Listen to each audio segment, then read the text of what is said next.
Newer online TV. mindset do jiran ke manana chalare ngit kadu me jira me take with a low we do take it okay la tika mindset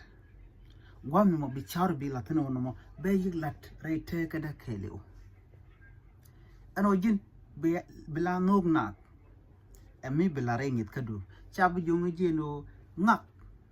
kororo je road wer nong na woman na charge belare ko mi chetre ngit ka do no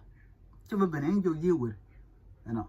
dang de kem di ko bombo pa na mi yana gor kon laran karwade la mindset do gwa shi la tana mi chi lan je ko ba mu gwa belat la ra ji tok bi mu gwa long men cha cha ngan je na no de long ka len bi yiglat mi chi ngadu shi lat ko de ba mu gwa belat chane shon kel ala nyingwi no kon la nuore goro kondial ala mindset ana te ko bana wedan bana jamat jan loda charana te ko bana jamat ko kon kul pizza go anon reida ha linga jana magwa